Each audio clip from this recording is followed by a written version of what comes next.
Hello മക്കളെ, എല്ലാവർക്കും സുഖാന്ന് വിശ്വസിക്കുന്നു.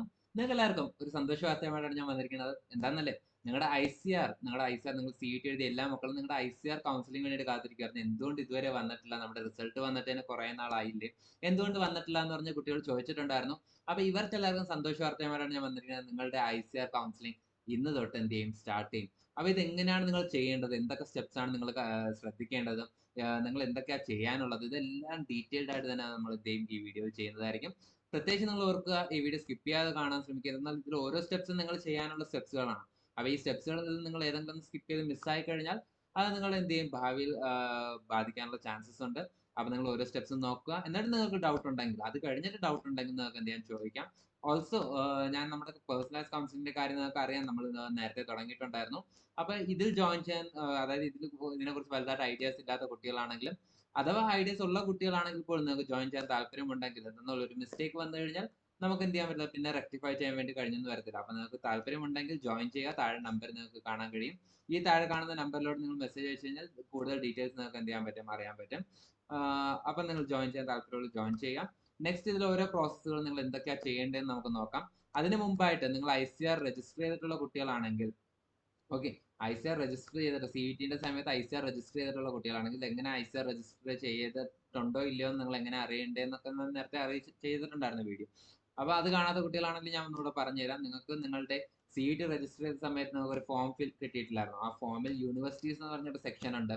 ആ സെക്ഷനിൽ കയറി കഴിഞ്ഞാൽ നിങ്ങൾക്ക് അവിടെ താഴെ തന്നെ നിങ്ങൾക്ക് ICAR എന്ന് പറഞ്ഞ് നിങ്ങൾക്ക് അവിടെ ഓപ്ഷൻ സെലക്ട് ചെയ്തിട്ടുണ്ടെങ്കിൽ ആ ഓപ്ഷൻ നിങ്ങൾക്ക് അവിടെ എന്ത് ചെയ്യാൻ കഴിയും, കാണാൻ കഴിയും. അങ്ങനെയുള്ള കുട്ടികളാണെങ്കിൽ നിങ്ങൾക്ക് ഇമെയിൽ, നിങ്ങൾ ആ സമയത്ത് കൊടുത്ത ഇമെയിൽ നിങ്ങൾ ചെക്ക് ചെയ്യുക.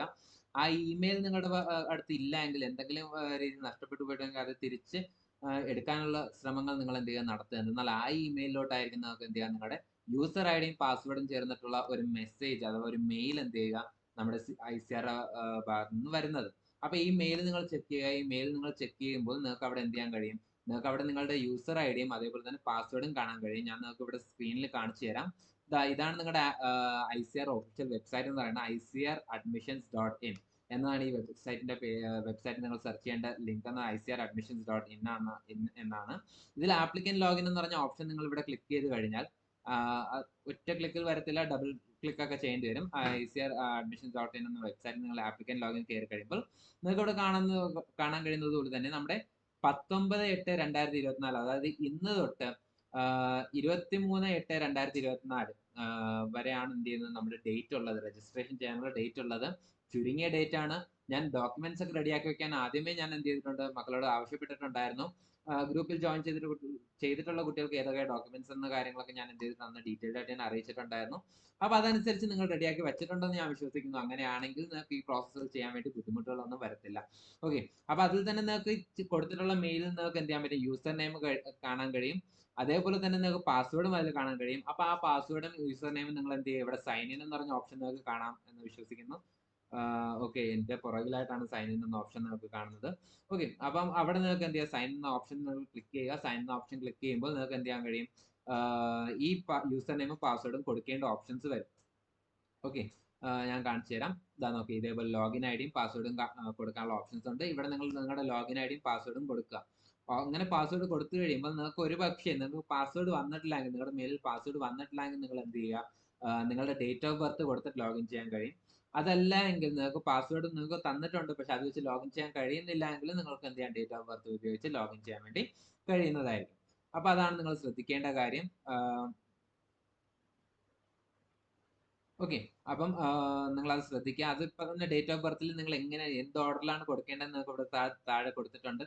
14/4/1994 എന്നാണ് നിങ്ങളുടെ ഡേറ്റ് ഓഫ് ബർത്ത് എങ്കിൽ നിങ്ങൾ എന്ത് ചെയ്യണം, 1994 ആദ്യം ഇടുക, എന്നിട്ട് 04 ഇടുക, എന്നിട്ട് ലാസ്റ്റ് 14 ഇടുക, ഡേറ്റ് ഇടുക. അങ്ങനെയാണ് നിങ്ങൾ എന്ത് ചെയ്യേണ്ടത്, പാസ്വേഡ് ആയിട്ട് നിങ്ങൾ കൊടുക്കേണ്ടത്. അപ്പൊ നിങ്ങൾക്ക് എന്ത് ചെയ്യാൻ പറ്റും, ലോഗിൻ ചെയ്യാൻ വേണ്ടി കഴിയും. അപ്പൊ അതാണ് നിങ്ങൾ ശ്രദ്ധിക്കേണ്ടത്. നെക്സ്റ്റ് നമ്മൾ പറയുന്നത് ഇതാ നോക്കി, നെക്സ്റ്റ് ഓരോ സ്റ്റെപ്സ് എന്താണ്, ഓരോ പ്രോസസ്സ് എന്താണെന്ന് നമുക്ക് നോക്കാം. നിങ്ങൾ അങ്ങനെ ലോഗിൻ ചെയ്ത് കഴിഞ്ഞു കഴിഞ്ഞാൽ, നിങ്ങൾക്ക് ഇവിടെ ആപ്ലിക്കൻ ലോഗിൻ കൊടുത്ത് നിങ്ങൾ ലോഗിൻ ചെയ്ത് കഴിഞ്ഞു കഴിഞ്ഞാൽ നിങ്ങൾക്ക് എന്ത് ചെയ്യാൻ കഴിയും, ഇതേപോലത്തെ ഒരു വിൻഡോ ആയിരിക്കും നിങ്ങൾക്ക് മുമ്പിൽ എന്ത് ചെയ്യുക, ഓപ്പൺ ആവുക. ഓക്കെ, ഈ ഒരു വിൻഡോയിൽ നിങ്ങൾക്ക് ഇവിടെ രജിസ്റ്റർ ഫോർ സീറ്റ് അലോക്കേഷൻ എന്ന് പറഞ്ഞൊരു ഓപ്ഷൻ നിങ്ങൾക്ക് ഇവിടെ കാണാം. അതേപോലെ തന്നെ ആപ്ലിക്കേഷൻ ഫീ പേയ്മെന്റ് എന്ന് പറഞ്ഞ ഓപ്ഷൻ നിങ്ങൾക്ക് എന്ത് ചെയ്യാൻ പറ്റും, ഇവിടെ കാണാൻ കഴിയും. ഈ പ്രിവ്യൂ ഫോം എന്ന് പറഞ്ഞ ഫോം എന്ന് പറയുന്നത് നിങ്ങളുടെ രജിസ്ട്രേഷൻ എല്ലാം ചെയ്ത് കഴിഞ്ഞിട്ട് അത് മൊത്തത്തിൽ ഒന്നുകൂടെ നിങ്ങൾക്ക് ഓട്ടിച്ച് നോക്കാൻ വേണ്ടിയിട്ടാണ് പ്രിവ്യൂ ഫോം എന്ന് പറയുന്നത്. ഇതിൽ രജിസ്റ്റർ ഫോർ സീറ്റ് അലോക്കേഷൻ എന്ന ഓപ്ഷൻ എടുക്കുക. ഇതിൽ എടുത്തു കഴിഞ്ഞിട്ട് നിങ്ങൾ എന്താ ചെയ്യേണ്ടതെന്ന് ചോദിച്ചു കഴിഞ്ഞാൽ നിങ്ങൾക്ക് ഇവിടെ എടുത്തു കഴിയുമ്പോൾ ഇങ്ങനത്തെ ഒരു വിൻഡോ ഓപ്പൺ ആയി വരും. ഇതിൽ തന്നെ എഡിറ്റ് ഓർ വ്യൂ എന്ന് പറഞ്ഞ ഒരു സെക്ഷനിലോട്ട് നിങ്ങൾ കയറുക. ഈ എഡിറ്റ് ഓർ വ്യൂ എന്ന് പറഞ്ഞ സെക്ഷനിലോട്ട് കയറി കഴിഞ്ഞ് ഇത് ക്ലിക്ക് ചെയ്ത് കഴിഞ്ഞാൽ നിങ്ങൾക്ക് എന്ത് ചെയ്യും, ഇതേപോലത്തെ ഒരു വിൻഡോ ആയിരിക്കും ഓപ്പൺ ആകുക. ഈ വിൻഡോയിലാണ് നിങ്ങൾ എന്ത് ചെയ്യേണ്ടത്, രജിസ്ട്രേഷൻ ചെയ്യേണ്ടത്. ഈ രജിസ്ട്രേഷൻ അനുസരിച്ച് നിങ്ങൾ എന്തൊക്കെയാണ് ചെയ്യേണ്ടതെന്ന് ചോദിച്ചാൽ ആദ്യം തന്നെ നിങ്ങൾ എന്ത് ചെയ്യുക, നിങ്ങളുടെ ആപ്ലിക്കേഷൻ ഡീറ്റെയിൽസ് ഓൾറെഡി അവർ കൊടുത്തിട്ടുണ്ട്. നിങ്ങൾ ഓൾറെഡി അപ്ലൈ ചെയ്തതുകൊണ്ട് ആപ്ലിക്കേഷൻ ഡീറ്റെയിൽസ് അവിടെ കാണാൻ കഴിയും. അത് കഴിഞ്ഞിട്ട് ഓരോ വിൻഡോയും ഓപ്പൺ ചെയ്തിട്ട് നിങ്ങൾ എന്ത് ചെയ്യുക, അതിൻ്റെ അകത്ത് നിങ്ങളുടെ ഫോട്ടോയും സിഗ്നേച്ചറും ആഡ് ചെയ്യുക. നെക്സ്റ്റ് എഡ്യൂക്കേഷണൽ ഡീറ്റെയിൽസ് ആഡ് ചെയ്യുക. അതിന് ക്ലാസ് 12ന്റെ മാർക്സ്, സബ്ജക്റ്റും മാർക്കും ആഡ് ചെയ്യുക. CUT മാർക്സ് ആഡ് ചെയ്യുക. ഡോക്യുമെന്റ് ഡീറ്റെയിൽസ്, ബാക്കി അവർ ചോദിക്കുന്ന ഡോക്യുമെന്റ്സ് ഏതൊക്കെയാണെന്ന് വെച്ചാൽ അത് കൊടുക്കുക. അതിനുശേഷം പ്രിവ്യൂ ചെയ്യുക, കൺഫേം ചെയ്യുക. ഇതൊക്കെയാണ് നിങ്ങൾ ചെയ്യേണ്ടത്. അപ്പൊ ഇതിൽ നിങ്ങൾ എന്തൊക്കെയാണ് ശ്രദ്ധിക്കേണ്ടെന്ന കാര്യം ഞാൻ പറഞ്ഞുതരാം. ഫസ്റ്റ് ഓഫ് ഓൾ നിങ്ങളുടെ ആപ്ലിക്കേഷൻ ഡീറ്റെയിൽസ് നിങ്ങൾ കയറി കഴിഞ്ഞിട്ട് ഈ ഡീറ്റെയിൽസ് എല്ലാം കറക്റ്റ് ആണോ എന്ന കാര്യം നിങ്ങൾ ചെക്ക് ചെയ്യുക. എന്തെങ്കിലും ഇൻകംപ്ലീറ്റ് ആയിട്ട് വിട്ടുപോയിട്ടുണ്ടോ എന്ന കാര്യം നിങ്ങൾ ചെക്ക് ചെയ്യുക. അതനുസരിച്ചിട്ട് നിങ്ങൾക്ക് എന്ത് ചെയ്യാൻ പറ്റും, നിങ്ങൾക്ക് നിങ്ങളുടെ ഇത് സേവ് ചെയ്യും. ആ കാര്യങ്ങൾ നിങ്ങൾ ഉറപ്പാണ് ഇത് സെയിം ആണെന്ന കാര്യം നിങ്ങൾ ഉറപ്പുവരുത്തുകയും ചെയ്യുക. ഓക്കെ, നെക്സ്റ്റ് ഓഫ് ഓൾ നിങ്ങൾക്ക് നിങ്ങളുടെ ഫോട്ടോ ആൻഡ് സിഗ്നേച്ചർ നിങ്ങൾ അപ്ലോഡ് ചെയ്യേണ്ടിയിരിക്കുന്നു. ഫോട്ടോയുടെ കാര്യം നിങ്ങൾ ശ്രദ്ധിക്കുക. ബാക്ക്ഗ്രൗണ്ട് ആയിട്ടുള്ള ബാക്ക്ഗ്രൗണ്ട് നിങ്ങളുടെ വൈറ്റ് ആയിരിക്കണം. ബ്ലാക്കും ബ്ലൂവും എന്ത് ചെയ്യാൻ പാടില്ല, യൂസ് ചെയ്യാൻ വേണ്ടി ശ്രമിക്കാതിരിക്കുക. നെക്സ്റ്റ് ബാക്ക്ഗ്രൗണ്ട് വൈറ്റ് ആയിരിക്കണം എന്ന് അവിടെ പ്രത്യേകിച്ച് പറഞ്ഞിട്ടുണ്ട്. ആൻഡ് അത് കഴിഞ്ഞിട്ട് ഓരോ സ്റ്റെപ്സും ചെയ്ത് കഴിഞ്ഞിട്ട് ഇവിടെ താഴെ നിങ്ങൾക്ക് സേവ് ആൻഡ് പ്രൊസീഡ് എന്ന് പറഞ്ഞൊരു ഓപ്ഷൻ കാണാം അല്ലേ, പച്ച കളറിലായിട്ട്. ഇത് നിങ്ങൾ കൊടുത്ത് കഴിഞ്ഞാൽ പോകുക, അതല്ലെങ്കിൽ നിങ്ങളുടെ ആപ്ലിക്കേഷൻ എന്ത് ചെയ്യത്തില്ല, സേവ് ആവത്തില്ല. അപ്പൊ ആ കാര്യം നിങ്ങൾ ശ്രദ്ധിക്കുക. സിഗ്നേച്ചർ നിങ്ങൾ ആഡ് ചെയ്യുക. അത് കഴിഞ്ഞിട്ട് നെക്സ്റ്റ് പ്രോസസ് എന്ന് പറയുമ്പോൾ നിങ്ങൾക്ക് ഇവിടെ എഡ്യൂക്കേഷണൽ ഡീറ്റെയിൽസ് ആണ് ആഡ് ചെയ്യാനുള്ളത്. എഡ്യൂക്കേഷണൽ ഡീറ്റെയിൽസ് ആഡ് ചെയ്യുമ്പോൾ നിങ്ങളുടെ 10th-ന്റെയും 12th-ന്റെയും എഡ്യൂക്കേഷണൽ ഡീറ്റെയിൽസ് നിങ്ങൾക്ക് എന്ത് ചെയ്യാൻ പറ്റും, ആഡ് ചെയ്യാൻ പറ്റും. അതേപോലെ നിങ്ങളുടെ year of passing, school of അഥവാ കോളേജിന്റെ നെയിം, നിങ്ങൾക്ക് പെർസെൻറ്റേജ് ആണോ CGPA ആണോ ചെയ്യേണ്ടതെന്ന ഓപ്ഷൻ നിങ്ങൾക്ക് അവിടെ കാണും. നിങ്ങൾ +2 അഥവാ 10th ക്ലാസ് നിങ്ങൾക്ക് ഏതാണ് നിങ്ങൾക്ക് മോഡ് ഉണ്ടായിരുന്നതെന്ന് വെച്ചാൽ അതനുസരിച്ച് നിങ്ങൾ എന്ത് ചെയ്യുക, അവിടെ കൊടുക്കുക. എന്നിട്ട് ഒപ്റ്റെയിൻ മാർക്സും അതേപോലെ തന്നെ മാക്സിമം മാർക്സ് ഇവിടെ കാണാം, അതനുസരിച്ച് കൊടുക്കുക. നിങ്ങളുടെ 10th നിങ്ങൾക്ക് മാക്സിമം മാർക്ക് എത്രയാണോ അത് കൊടുക്കുക. എന്നിട്ട് അതിൽ നിങ്ങൾക്ക് എത്ര മാർക്ക് കിട്ടി എന്ന് പറഞ്ഞാൽ അത് ഒപ്റ്റെയിൻ മാർക്സിൽ കൊടുക്കുക. അപ്പോൾ ടോട്ടൽ പെർസെൻറ്റേജ് അവിടെ ഓട്ടോമാറ്റിക്കലി ജനറേറ്റ് ആവപ്പെടും. നെക്സ്റ്റ് 12th-ന്റെയും അതേപോലെ തന്നെ ചെയ്യുക. ടോട്ടൽ മാർക്ക് എടുക്കുകയാണെങ്കിൽ ടോട്ടൽ മാർക്ക് ചെയ്ത് എടുക്കും. അതായത് +1-ന്റെയും +2-ന്റെയും ഒരുമിച്ച് ഇടുകയാണെങ്കിൽ മാക്സിമം മാർക്സിന്റെ അവിടെ നിങ്ങൾ എന്ത് ചെയ്യുക, ടോട്ടൽ മാർക്ക് ഇടുക. നെക്സ്റ്റ് നിങ്ങൾക്ക് കിട്ടിയ മാർക്ക് എത്രയാണെന്ന് വെച്ചാൽ അത് ഒപ്റ്റെയിൻ മാർക്സിന്റെ അവിടെ ഇടുക. ഓക്കെ, ഇതാണ് നിങ്ങൾ ചെയ്യേണ്ടത്.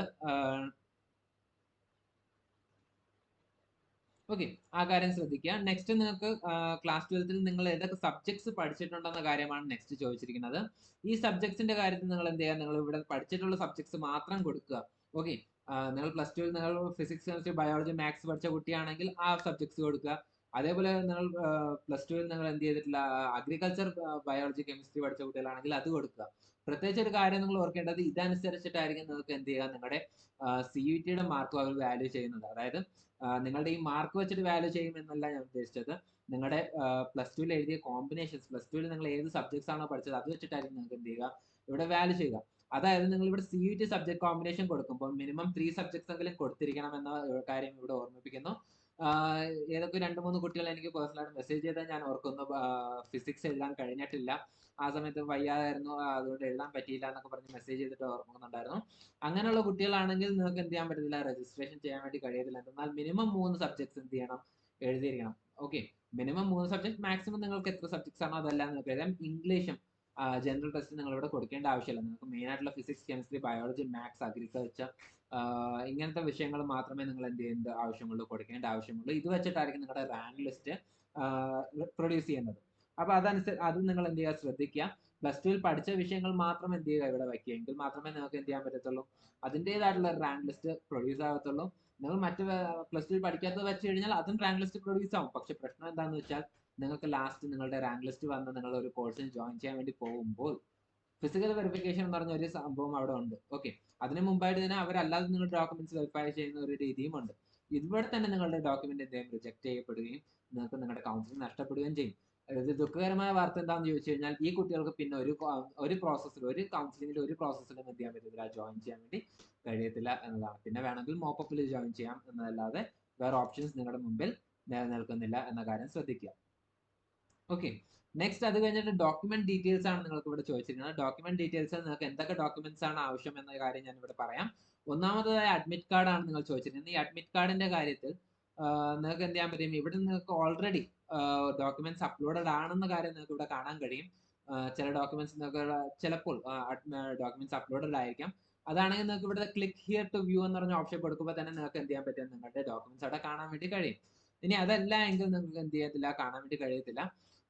അപ്പം നിങ്ങൾ എന്ത് ചെയ്യുക, ഇവിടെ ചൂസ് ഫയൽ എന്ന ഓപ്ഷനിലോട്ട് നിങ്ങൾ കയറുക, ഡോക്യുമെന്റ് അപ്ലോഡ് ചെയ്യുക. അതാണ് നിങ്ങൾ ചെയ്യേണ്ടതായിട്ടുള്ളത്.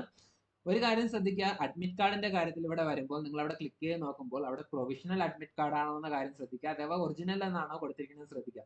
പ്രൊവിഷണൽ അഡ്മിറ്റ് കാർഡ് എന്നാണ് കൊടുത്തിരിക്കുന്നത് ഇവിടെ ടൈപ്പ് എന്ന് പറഞ്ഞ ഓപ്ഷനിൽ ഒറിജിനൽ മാറ്റിയിട്ട് നിങ്ങൾ എന്ത് ചെയ്യുക, അവിടെ പ്രൊവിഷണൽ എന്ന് പറഞ്ഞ ഓപ്ഷൻ കൊടുക്കുക. അപ്പോഴായിരിക്കും നിങ്ങൾക്ക് എന്ത് ചെയ്യുക, നിങ്ങളുടെ ആ സർട്ടിഫിക്കറ്റ് അവിടെ വാലിഡ് ആയിട്ടുള്ള, അഥവാ ഒറിജിനൽ സർട്ടിഫിക്കറ്റ് ആണ് അവിടെ കിടക്കുന്നത്, നിങ്ങൾ പ്രൊവിഷണൽ എന്ന് കൊടുത്തു കഴിഞ്ഞാൽ വാലിഡ് ആയിരിക്കുക. അതേപോലെ പ്രൊവിഷണൽ എന്ന് പറഞ്ഞ ഓപ്ഷൻ ആയിരിക്കും കൂടുതൽ നിങ്ങൾക്ക് അവിടെ കാണാനുള്ള ചാൻസസ് ഉള്ളത്. അങ്ങനെയാണെങ്കിൽ നിങ്ങൾ ഇവിടെയും ഒറിജിനൽ മാറ്റി പ്രൊവിഷണൽ എന്ന് കൊടുക്കുക, എന്നിട്ട് അപ്ലോഡ് കൊടുക്കുക. നിങ്ങളുടെ ഡോക്യുമെന്റ് എന്താവും, അപ്ലോഡ് ആവപ്പെടും. അതേപോലെ നെക്സ്റ്റ് ആവശ്യം നമ്മുടെ 10th സർട്ടിഫിക്കറ്റ്സ് ആണ്. അതേപോലെ തന്നെ അത് അപ്ലോഡ് ചെയ്യുക. നെക്സ്റ്റ് SC ST എന്തെങ്കിലും കാറ്റഗറി ഉള്ളവരാണെങ്കിൽ, കാറ്റഗറി റിസർവേഷൻസ് ഉള്ളവരാണെങ്കിൽ അവരുടെ സർട്ടിഫിക്കറ്റ്സ് എന്ത് ചെയ്യുക, കാസ്റ്റ് സർട്ടിഫിക്കറ്റും കാര്യങ്ങളൊക്കെ എന്ത് ചെയ്യുക, നിങ്ങൾ അപ്ഡേറ്റ് ചെയ്യുക. നെക്സ്റ്റ് 12th സർട്ടിഫിക്കറ്റ് ആണ് ചോദിച്ചിരിക്കുന്നത്, അത് നിങ്ങൾ എന്ത് ചെയ്യുക, അപ്ലോഡ് ചെയ്യുക. ഓക്കെ. Next domicile certificate. ഞാൻ ഒരുപാട് പ്രാവശ്യം നിങ്ങൾക്ക് പറഞ്ഞിട്ടുള്ള കാര്യമാണ് ഡൊമിസൈൽ സർട്ടിഫിക്കറ്റ്. നേറ്റിവിറ്റി സർട്ടിഫിക്കറ്റ് അല്ല ഇവിടെ അപ്ലോഡ് ചെയ്യേണ്ടത്. അതേപോലെ തന്നെ റേഷൻ കാർഡ് അപ്ലോഡ് ചെയ്യാവോ, നമ്മുടെ ആധാർ കാർഡ് അപ്ലോഡ് ചെയ്യാവോ എന്ന് ചോദിച്ചാൽ ആരും മെസ്സേജ് ചെയ്യരുത്. ആ ഡോക്യുമെന്റ്സ് ഒന്നും എന്ത് ചെയ്യില്ല, വാലിഡ് അല്ല എന്ന കാര്യം ഞാൻ ഒന്നുകൂടെ ഓർമ്മപ്പെടുത്തി കൊടുക്കുന്നു. Domicile means domicile only. Nativity എന്ന് പറഞ്ഞ സർട്ടിഫിക്കറ്റിന് അവിടെ ഒരു നേറ്റിവിറ്റിയും ഡൊമിസൈലും ഒന്നാണെന്നൊക്കെ നിങ്ങൾക്ക് ചിലപ്പോൾ അക്ഷയയിൽ പോകുമ്പോൾ അവർ പറയാം, നിങ്ങളുടെ പാരന്റ്സ് പറയാം നേറ്റിവിറ്റിയും ഡൊമിസൈലും ഒന്നാണെന്ന്. പക്ഷേ എഡ്യൂക്കേഷണൽ പേർപ്പസിന് ഡൊമിസൈൽ മാത്രമേ കൊടുക്കാവൂ എന്ന കാര്യം ഞാൻ ഒന്നുകൂടെ ഓർമ്മപ്പെടുത്തുന്നു. നിങ്ങൾ ആ ഡൊമിസൈൽ മാത്രം കൊടുക്കുക. അപേക്ഷിച്ചിട്ടില്ലാത്ത കുട്ടികളാണെങ്കിൽ ഉടനെ അപേക്ഷിക്കുക. ഇനി നിങ്ങൾ ഉടനെ കിട്ടുമോ എന്ന കാര്യത്തിലൊന്നും എനിക്ക് ഉറപ്പില്ല. നിങ്ങൾ എന്ത് ചെയ്യുക, നേരത്തെ ഞാൻ ഗ്രൂപ്പിൽ ജോയിൻ ചെയ്തിട്ടുള്ള കുട്ടികളോട് ഞാൻ നേരത്തെ പറഞ്ഞിട്ടുണ്ടായിരുന്നു, അവരെല്ലാം ചെയ്തിട്ടുണ്ടെന്ന് വിശ്വസിക്കുന്നു. ബാക്കിയുള്ള കുട്ടികളും എന്ത് ചെയ്യുക, ശ്രദ്ധിക്കുക. നെക്സ്റ്റ് നിങ്ങൾക്ക് അതല്ല, നിങ്ങൾക്ക് അക്ഷയ വഴി അപ്ലൈ ചെയ്യാൻ വേണ്ടി നോക്കിക്കഴിഞ്ഞാൽ ഒരുപാട് ടൈം എടുക്കും. ഡയറക്റ്റ് ആയിട്ട് തഹസിൽദാരോട് കോൺടാക്ട് ചെയ്ത് എന്തെങ്കിലും ഒരു മാർഗത്തിലൂടെ അപ്ലൈ ചെയ്യാൻ വേണ്ടി ശ്രമിക്കുക. ഇന്ന ആവശ്യമാണ്, ഇന്ന ഡേറ്റ് വരെ ഉള്ളൂ എന്ന കാര്യം പ്രത്യേകിച്ച് ഓർമ്മപ്പെടുത്തുക. അപ്പോൾ അവർ എന്തെങ്കിലും ചെയ്ത് തരുമായിരിക്കും. Next transfer certificate of school leaving certificate, നമ്മുടെ TC ആണ് ചോദിച്ചിരിക്കുന്നത്. TC നിങ്ങൾ എന്ത് ചെയ്യുക, ഇവിടെ അപ്ലോഡ് ചെയ്യുക. ക്യാരക്ടർ സർട്ടിഫിക്കറ്റ് എന്ത് ചെയ്തിട്ടുണ്ട് ചോദിച്ചിട്ടുണ്ട്. ക്യാരക്ടർ സർട്ടിഫിക്കറ്റ് നിങ്ങൾ എന്ത് ചെയ്യണം, ഇവിടെ അപ്ലോഡ് ചെയ്യേണ്ടതുണ്ട്. ക്യാരക്ടർ സർട്ടിഫിക്കറ്റിന്റെ കാര്യം നിങ്ങൾ ഓർക്കുക, ആ 6 months ആണ് വാലിഡിറ്റി ഉള്ളത്. സോ നിങ്ങൾ ചെയ്യേണ്ടത്, ഒന്നില്ലെങ്കിൽ നിങ്ങളുടെ സ്കൂളിൽ പോയി ഒന്നോട് ചോദിക്കാം. 3 വർഷം കഴിഞ്ഞിട്ട് പോയി ചോദിച്ചിട്ടുള്ള കുട്ടികൾക്കും കിട്ടിയ ചരിത്രമുണ്ട്. അപ്പൊ നിങ്ങളുടെ സ്കൂളിൽ പോയി നിങ്ങളുടെ ആവശ്യം പറയുക, അവർ എന്ത് ചെയ്യും, തരും. ഒരു ടീച്ചേഴ്സും എന്ത് ചെയ്തില്ല നിങ്ങളുടെ ഇതിന് എതിരായിട്ട് നിൽക്കുമെന്ന് എനിക്ക് തോന്നുന്നില്ല. അപ്പൊ നിങ്ങൾ എന്ത് ചെയ്യുക, അവിടുത്തെ HM കണ്ടിട്ടോ പ്രിൻസിപ്പലിനെ കണ്ടിട്ടോ നിങ്ങൾ എന്ത് സംസാരിക്കുക.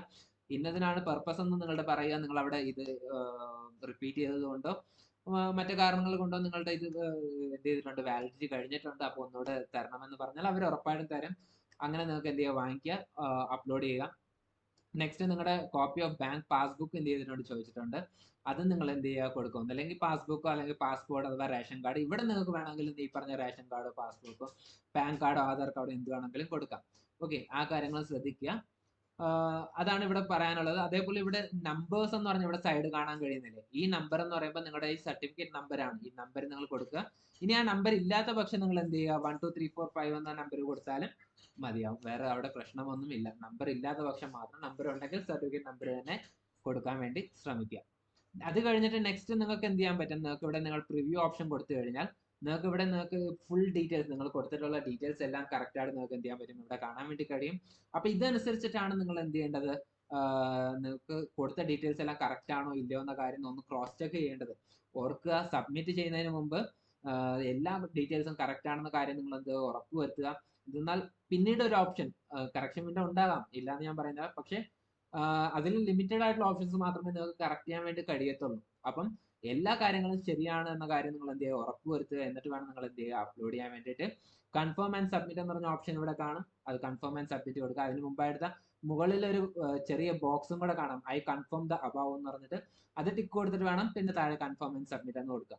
ഓർക്കുക, ഓരോ സ്റ്റെപ്പും ചെയ്യുമ്പോൾ നിങ്ങൾ ഓരോ സ്റ്റെപ്പും കഴിഞ്ഞിട്ട് സേവ് ആൻഡ് പ്രൊസീഡ് എന്ന് പറഞ്ഞ് ഞാൻ നേരത്തെ കാണിച്ചു തന്നില്ലായിരുന്നു, ഒരു ഇവിടെ ഒരു ഗ്രീൻ ഓപ്ഷൻ കാണുന്നില്ലേ, ഇതേപോലെ എല്ലാ സ്ഥലത്തും സേവ് ആൻഡ് പ്രൊസീഡ് എന്ന് പറഞ്ഞില്ല. സേവ് ആൻഡ് പ്രൊസീഡ് എന്ന് പറഞ്ഞാൽ ഓരോ വിൻഡോയിലും നിങ്ങൾക്ക് കാണാൻ കഴിയും. അതെല്ലാം കൊടുത്താൽ മാത്രമേ സേവ് ആവത്തുള്ളൂ. അല്ലാതെ ലാസ്റ്റ് നിങ്ങൾ പോയിട്ട് ചെയ്തു കഴിഞ്ഞാൽ സേവ് ആകത്തില്ല. അപ്പോൾ ഓരോ സ്റ്റെപ്പ് നിങ്ങൾ എന്ത് സേവ് ചെയ്യുക. ഒരു കാര്യം കൂടി ഞാൻ പ്രത്യേകിച്ച് ഓർമ്മപ്പെടുത്തിക്കൊള്ളുന്നു, ഇന്ന് തന്നെ നിങ്ങൾ ധൃതി പിടിച്ച് ചെയ്യേണ്ട ആവശ്യമില്ല. ഇത്രയും കുട്ടികൾ ഒരുമിച്ച് കയറുന്നതായിരിക്കും. സൈറ്റിൽ പല പ്രശ്നങ്ങളും ഉണ്ടാവും, നിങ്ങൾക്ക് ചിലപ്പോൾ ചെയ്യാൻ കഴിഞ്ഞെന്ന് വരത്തില്ല. അപ്പൊ അങ്ങനത്തെ ഇഷ്യൂസ് ഒഴിവാക്കാൻ വേണ്ടിയിട്ട് നാളെ സാവധാനം നിങ്ങൾ ചെയ്താൽ മതി. ഇപ്പൊ നിങ്ങൾക്ക് ഈ സ്ക്രീനിൽ ഞാൻ കാണിച്ചിരുന്ന ഡോക്യുമെന്റ്സ് ഒക്കെ എല്ലാം നിങ്ങൾ റെഡിയാക്കി വെക്കുക, ഇതിന്റെ ഫോട്ടോ എടുത്ത് വെക്കുക. നല്ലൊരു മൊബൈലൊക്കെ ഉണ്ടെങ്കിൽ നിങ്ങൾക്ക് അത് വെച്ച് തന്നെ ഡോക്യുമെന്റ് സ്കാനർ എന്ന് പറഞ്ഞ ഓപ്ഷൻ നിങ്ങൾക്ക് ഇപ്പോഴത്തെ ഓൾമോസ്റ്റ് എല്ലാ മൊബൈലിലും ഉണ്ട്. അത് വെച്ച് ഡോക്യുമെന്റ് സ്കാൻ ചെയ്യുക, അപ്ലോഡ് ചെയ്യുക. ഇനി അതിൽ ബുദ്ധിമുട്ടുള്ള കുട്ടികളാണെങ്കിൽ അക്ഷയ വഴി ചെയ്യാവുന്നതാണ്. ഇനി വേണമെങ്കിൽ നമ്മൾക്ക് എന്ത് ചെയ്യാം, നമ്മളൊരു ടീമിനെ ഞങ്ങൾ വേണമെങ്കിൽ സെറ്റാക്കി തരാം. പക്ഷേ നിങ്ങൾ അക്ഷയയിൽ കൊടുക്കുന്ന ആ ഒരു amount ഇവിടെ കൊടുത്തു കഴിഞ്ഞാൽ ഇവർ ചെയ്തു തരുന്നതായിരിക്കും. നമ്മുടെ ടീമിലുള്ള ആൾക്കാർ ചെയ്തു തരും. അതിൽ നിന്ന് നല്ലത് നിങ്ങൾക്ക് വേണമെങ്കിൽ നിങ്ങൾക്ക് എന്ത് ചെയ്യാം, അക്ഷയ വഴി തന്നെ ചെയ്യാം. പക്ഷെ ഒരു കാര്യം ശ്രദ്ധിക്കുക, അവർ നിങ്ങളുടെ അടുത്ത് അത് വേണമെന്നില്ല, ഇത് വേണം, ഇത് മതിയാവും, അത് ഇല്ല, ഇതില്ല എന്നൊക്കെ പറഞ്ഞ് ചിലപ്പോൾ നിങ്ങൾ കൺഫ്യൂസ് ആക്കാൻ വേണ്ടി ശ്രമിക്കുക. ഞാൻ ഈ പറഞ്ഞ കാര്യങ്ങളൊക്കെ നിങ്ങളൊന്ന് നോട്ട് ചെയ്യുക. ഈ കാര്യങ്ങൾ മാത്രം അവിടെ പോയി പ്രൊഡ്യൂസ് ചെയ്യാൻ വേണ്ടി ശ്രമിക്കുക. അവരത് വേണ്ട, ഇത് വേണം എന്ന് പറഞ്ഞു കഴിഞ്ഞാൽ നിങ്ങൾ അതില്ല, പറ്റത്തില്ല, ഇന്നത് തന്നെ വേണം, ഇന്നത് തന്നെ ചെയ്യണം എന്ന കാര്യം ശ്രദ്ധിക്കുക, പറയാൻ വേണ്ടി ശ്രമിക്കുക. എന്നാൽ അക്ഷയയിലിരിക്കുന്ന ആൾക്കാർക്ക് എന്ത് ചെയ്തില്ല, ഇതിനെക്കുറിച്ച് വലിയ ഒരു ഐഡിയസ് ഉണ്ടാവണമെന്നില്ല. അവര് സാധാരണ എല്ലാ ഫോമും ഫില്ല് ചെയ്യുന്ന ഒരു രീതിക്ക് ഇത് ചെയ്യാൻ വേണ്ടി ശ്രമിക്കും. അത് അങ്ങനെയല്ല എന്ന കാര്യം ഞാൻ എന്ത് ചെയ്യുന്നു, ഒന്നുകൂടെ ഓർമ്മപ്പെടുത്തിക്കൊള്ളുന്നു.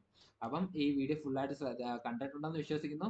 എന്നാൽ ഇതിലാണ് ഓരോ ഡീറ്റെയിൽഡ് ആയിട്ടുള്ള കാര്യങ്ങൾ ഞാൻ ഫുള്ളായിട്ട് തന്നെ നിങ്ങൾക്ക് മനസ്സിലാവാൻ വേണ്ടിയിട്ട് എല്ലാം ഇമ്പോർട്ടൻ്റ് ആയിട്ടുള്ള കാര്യങ്ങൾ ഞാൻ എന്ത് ചെയ്തിട്ടുണ്ട്, ഇവിടെ പറഞ്ഞിട്ടുണ്ടെന്ന് ഞാൻ വിശ്വസിക്കുന്നു. ഞാൻ എന്തെങ്കിലും സ്കിപ്പ് ചെയ്ത് പോയിട്ടുണ്ടെങ്കിൽ ഞാൻ അടുത്ത തുടർന്നുള്ള വീഡിയോസിലും ഞാൻ എന്ത് ചെയ്യാൻ അറിയിക്കാൻ വേണ്ടി ശ്രമിക്കാം. ഓൾസോ നമ്മുടെ ഗ്രൂപ്പിലുള്ള കുട്ടികൾക്ക് പേടിക്കേണ്ട ആവശ്യമില്ല, നിങ്ങൾക്ക് സ്റ്റെപ്പ് ബൈ സ്റ്റെപ്പ് ഗൈഡൻസ് എല്ലാം ഞാൻ തന്നെ തരാം. അപ്പോൾ അതുകൊണ്ട് നിങ്ങൾ എന്ത് ചെയ്യേണ്ട, ആ കാര്യത്തിൽ വിഷമിക്കേണ്ട. ദെൻ അത് കഴിഞ്ഞ് പ്രിവ്യൂ എന്ന് പറഞ്ഞ ഓപ്ഷൻ കൊടുത്തു കഴിയുമ്പോൾ നിങ്ങൾക്ക് എന്ത് ചെയ്യാൻ പറ്റും, നിങ്ങൾക്ക് നിങ്ങളുടെ ഈ പറഞ്ഞ ഓപ്ഷൻസ് എല്ലാം, നിങ്ങൾ കൊടുത്ത ഡീറ്റെയിൽസ് എല്ലാം കാണാൻ കഴിയും. അത് കഴിഞ്ഞിട്ടാണ് നിങ്ങളുടെ ആപ്ലിക്കേഷൻ ഫീസ് വരുന്നത്. ഈ ആപ്ലിക്കേഷൻ ഫീസ് എന്ന് ആ ഓപ്ഷൻ കൊടുത്തു കഴിയുമ്പോൾ നിങ്ങൾക്ക് എന്ത് ചെയ്യാൻ പറ്റും, നിങ്ങൾക്ക് എത്ര രൂപയാണ് അവിടെ അടയ്ക്കേണ്ടതെന്ന കാര്യം നിങ്ങൾക്ക് എന്ത് ചെയ്യാൻ പറ്റും, അവിടെ കാണാൻ കഴിയും. അതനുസരിച്ച് നിങ്ങൾ പേയ്മെന്റ് ചെയ്യുക. പേയ്മെന്റ് ഇപ്പോൾ ഓപ്പൺ ആണോ അല്ലയോ എന്ന കാര്യത്തിൽ എനിക്ക് അറിയില്ല, എനിക്ക് ഉറപ്പില്ല. നിങ്ങൾ ചിലപ്പോൾ ചെയ്യുമ്പോൾ പേയ്മെന്റ് ഓപ്ഷൻ ഓപ്പൺ ആയിട്ടുണ്ടാവില്ല. അപ്പൊ നിങ്ങൾ എന്ത് ചെയ്യേണ്ട, വിഷമിക്കേണ്ട ആവശ്യമില്ല. നിങ്ങൾ എന്ത് ചെയ്യേണ്ട, ബേജാറാവേണ്ട ആവശ്യമൊന്നുമില്ല. ഇത് പതുക്കെ ഓപ്പൺ ആയിക്കോളും. നിങ്ങൾ രജിസ്റ്റർ ചെയ്ത് വെച്ച് വയ്ക്കുക. രജിസ്റ്റർ ഫോർ സീറ്റ് അലോക്കേഷൻ മാത്രം നിങ്ങൾ റെഡിയാക്കി വെച്ച് വയ്ക്കുക. ബാക്കി പേയ്മെന്റ് സ്റ്റെപ്പ് വരുന്നത് നമ്മൾ എന്ത് ചെയ്യാം, വീഡിയോ ചെയ്യാം. ഓൾറെഡി വന്നിട്ടുണ്ടെങ്കിൽ നിങ്ങൾ എന്ത് ചെയ്യുക, പേയ്മെന്റ് ചെയ്യുക. നിങ്ങൾക്ക് ധൃതി പിടിച്ച് ചെയ്യേണ്ട ആവശ്യമൊന്നുമില്ല. 23-ാം തീയതി വരെ നിങ്ങൾക്ക് എന്ത് ചെയ്യുന്ന ടൈം ഉണ്ട്. അതനുസരിച്ച് നിങ്ങൾ എന്ത് ചെയ്താൽ മതി. അപ്പോൾ അടുത്ത വീഡിയോസുമായിട്ട് നമുക്ക് വീണ്ടും കാണാം. നിങ്ങൾക്ക് ഡൗട്ട്സ് ഉണ്ടെങ്കിൽ കമന്റ് ബോക്സിൽ കമന്റ് ചെയ്യുക. ഓൾസോ നിങ്ങൾക്ക് ഗ്രൂപ്പിൽ ജോയിൻ ചെയ്യാൻ താല്പര്യമുള്ള കുട്ടികളാണ്, കൗൺസിലിംഗിൽ ജോയിൻ ചെയ്യാൻ താല്പര്യമുള്ള കുട്ടികളാണെങ്കിൽ കൗൺസിലിംഗ് ജോയിൻ ചെയ്യാൻ. നിങ്ങളുടെ പ്രിഫറൻസ് ഓർഡറും കാര്യങ്ങളെല്ലാം നമ്മൾ തന്നെ സെറ്റ് ചെയ്ത് തരും. മെയിൻ കാര്യം, നിങ്ങൾക്ക് ഇതിനെ കുറിച്ചൊന്നും വെറീഡ് ആവേണ്ട ആവശ്യം വരത്തില്ല. എന്നാൽ ഓരോ സ്റ്റെപ്പും നമ്മൾ എന്ത് ചെയ്യും, കറക്റ്റ് ആയിട്ട് നിങ്ങളുടെ ഗ്രൂപ്പിൽ അറിയിക്കുന്നതായിരിക്കും. അപ്പം ഓൾ ദി ബെസ്റ്റ്. നിങ്ങളെല്ലാം നല്ലോണം ചെയ്യുമെന്ന് വിശ്വസിക്കുന്നു. പ്രശ്നങ്ങളൊന്നും വരാതെ ശ്രമിക്കുക. മാക്സിമം എന്ത് ചെയ്യുക, പ്രശ്നങ്ങളൊന്നും വരാതിരിക്കാൻ നോക്കുക. വന്നു കഴിഞ്ഞാൽ പിന്നെ നമുക്ക് എന്ത് ചെയ്യുന്നില്ല, വേറെ ഒരു ഓൾട്ടർനേറ്റ് ഓപ്ഷൻ നമുക്ക് ഉണ്ടായെന്ന് വരത്തില്ല എന്ന കാര്യം ഞാൻ ഓർമ്മിപ്പിക്കുന്നു. അടുത്ത വീഡിയോ ആയിട്ട് വീണ്ടും കാണുന്നത് വരെ